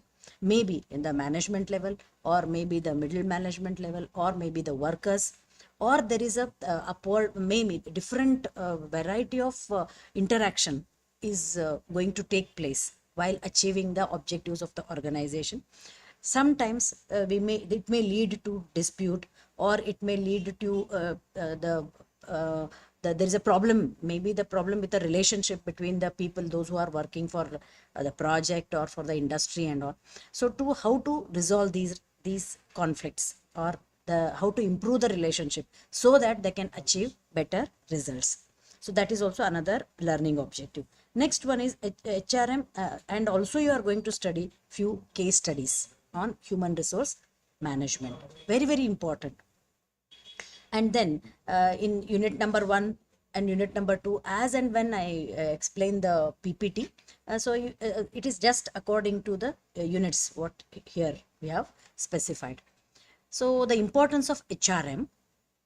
So the meaning of the HRM you are going to learn. It is human resource management is the management of employees of an organization. Simply speaking, it is putting right people to the right task, thereby making maximum use of employees, their talent, their skill, their ability, so that we can achieve better results. which will directly affect the improvement in the profit of the organization. Here we can elaborate this. This is the human resource management. These are the different components of human resource management. You are going to learn them in each unit, 3 units. One is, first one, in the first unit, if you go through your syllabus, you will understand that nature and scope of the human resource management. In that, what is the meaning of HRM, what is the definition, scope, and the difference between HRM and personnel management, functions of HRM, objectives, principles that you are going to learn. And then comes the human resource planning. So human resource planning is one of the important first step, you can say, first step, which is to be handled properly so that we can achieve the better results, or we'll get good number of people, or the people with the required skill, knowledge, ability, experience, so that we can allocate them for the various work or various jobs, so that we can achieve the objectives of the organization. That is human resource planning, which you are going to learn in the first unit. So these are the aspects you can see here. Here, see, the productivity. Productivity leads to selection of the employee. You will have to motivate the people, or you will have to identify the prospective employees, where you are going to get the employees for your industry. How to get the what you can say, the place from where you are going to get the people. For example, engineering colleges are we are going to get the industries are going to get the prospective employees in engineering colleges. That is final year students, as already all of you know. So then the selection process, how to go with the selection process, different, that is there in the second unit. So recruitment and selection, in that selection procedure, the purpose, the tests, all that need to be conducted. Okay, for example, to start with, aptitude test will be there. So they will, first of all, they will screen, the screening will be done. Okay, the eligibility criteria, you are supposed to meet the eligibility criteria. Then the aptitude test will be conducted, then technical test will be conducted, maybe group discussion, depending on the type of the industry. Okay, group discussion may be there, or debate may be there, and then the final HR interview will be there. In that, they are going to decide about whether you are interested in that job or not, whether you are ready for the immediately to go on the job or not, all those things. That is the selection process, and followed by recruitment process. Once the candidate is selected, once the candidate is approved by the industry or HR people, then they will recruit them. So that we are going to take one by one. So you can see here, recruitment and selection, training, performance appraisal, trade unions, and development. Recruitment, as we have mentioned here, that is the first one. Recruitment, advertising. By advertising also you can do the recruitment, job description, person specification, all those you are going to explain in the advertisement, what type of people you require, with what experience, what knowledge, what skill, and what degree they should have. All those things you are supposed to mention in this. And job description also, what is the whom you are recruiting, they should know that on what job they are going to be allocated in the industry. So that is this recruitment. So you can see here the process by which the job vacancy is identified. You will have to identify the job vacancy. Potential employees are notified. Potential employees, for example, your one of the potential employees is the source is engineering college. Then main forms of recruitment, advertising in newspaper, magazines, trade papers, and internal vacancy list. That is recruitment, that you are going to learn in unit 2. Then selection process, what are you going to do? Shortlist, interview, presentations will be there, exercises will be there, psychometric test will be there, aptitude, all this. From the aptitude you are going to start, and at the end they are going to shortlist. This is what it is. That is the selection process, the process of assessing the candidates and appointing the post for post holder. Applicants are shortlisted, and the only suitable candidates get selected. Then once they get selected, they will be given the training. That is nothing but nowadays it is happening in our college. That is, internship is going on, training, how the training will be done. Directly they are going to put them on the job, or off job training, or classroom teaching, or maybe some other type of internship or training will be done. That is new skills, new system, to improve their efficiency, to make them to know about the industry, the product, the scope of the job, everything. That is training. Training includes provide the new skills for the employee, keep them the employee up to date. Suppose if the employees are already appointed in the organization, you'll have to update them with the different skills, knowledge, or with the, maybe with the different software that you are going to do it here. Then next one is performance appraisal. Once you have appointed the people, they have started with the training. You are going to allocate them for the on the job, and they have started their work. Then comes the performance appraisal. That is the third unit, training and development, and then performance appraisal will come in third unit. Fourth unit also, fourth unit performance appraisal. In this performance appraisal, reward, how the reward should be given, how the incentives are to be given, how the increase in the salary need to be done, on what basis, how, okay, how you are going to compare, or how you are going to assess the individuals based on their performance.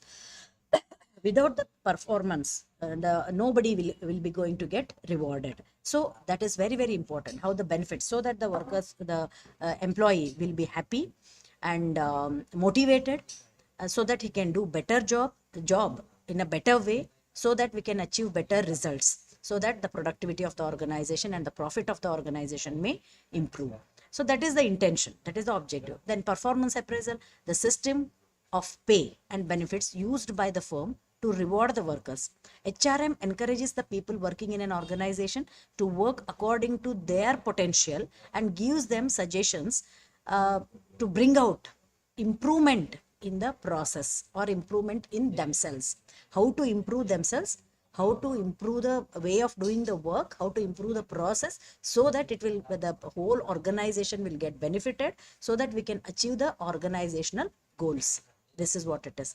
Then comes the trade unions. Trade unions are necessary, required, so that they can protect the employees. Okay, so the management cannot do whatever they want. So trade unions will be there to protect the rights of the people working in the organization. So that also you are going to learn to some extent, that contributes to smooth change in the management or leadership, or to protect the interests of the workers against the discrimination. Sometimes it may happen, and unfair labor practices.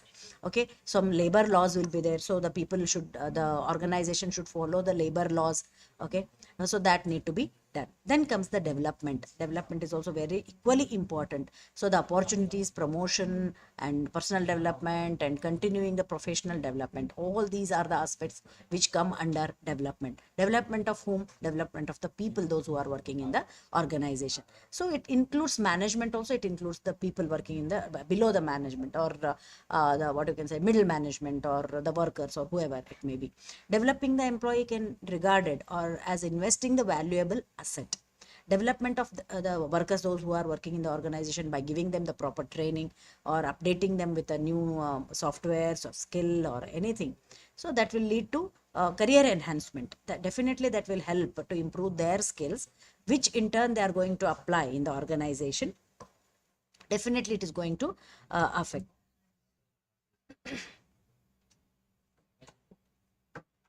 Okay, then the last one is the other reasons for human resource department is cost savings. Okay, unnecessary, the people should not be get employed in the organization. Wherever required, whenever required, only those people will be should be appointed. Okay, employee satisfaction, that is also equally important, because the employees need to be happy, then only they can do the work, everything. Okay, then budget control, to avoid the unnecessary increase in the budget, okay, for salary of the people and all. That is also equally important. Quality of the work life, so the people should be happy, they should lead a quality life. So that's why how much need to be paid, what is the job, okay, what is their potential, how to extract the work from them, okay, how they can use their potential to the maximum extent, so that the organization will get benefited. That is fourth one. Then next is last but not the least, that is fifth one, as I mentioned, industrial disputes and settlement, industrial relations and all. That is also equally important to conduction of the work in a smoother manner, or the relationship should be good. between the people working in the organization, and the management and the people and the workers should have a cordial relation, so that the objective of the organization can be achieved. So this is about the importance of management, human resource management, and have explained about all the 5 units of this HRM. One thing all of you remember, this is a totally theoretical subject, but very, very important for each and every branch. Irrespective of the branch, you are supposed to learn what is human resource management. Because when you are going to join any industry, you should know what is human resource department, what actually they are doing. Even if you want one leave also, you will have to go to the human resource. You want any benefits or anything, okay, so you'll have to go to the human resource department. So this is about the introduction, and the books you are supposed to refer for this are Dr. K. Ashwatappa, Human Resource Management. If you go through the syllabus, you will find those books. You will find those the title of those books.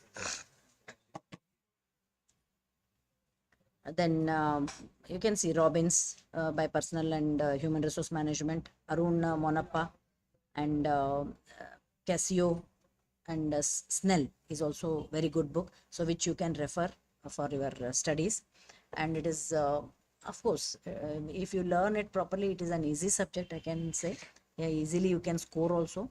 And important thing is, you also have to contribute by taking some seminars and case studies, so that you can learn the human resource management much better.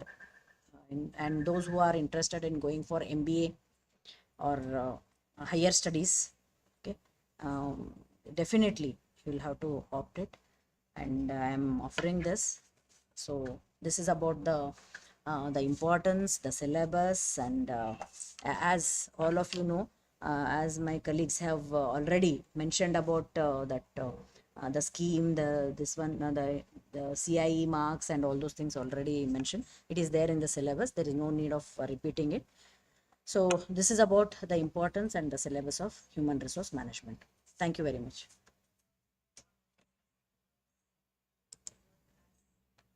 With this, we come to the end of the introduction session from the mechanical department.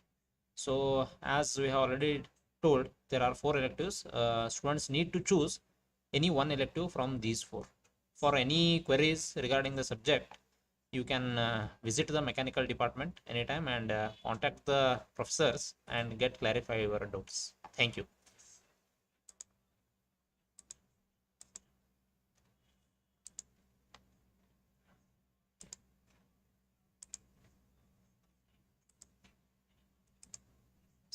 Okay.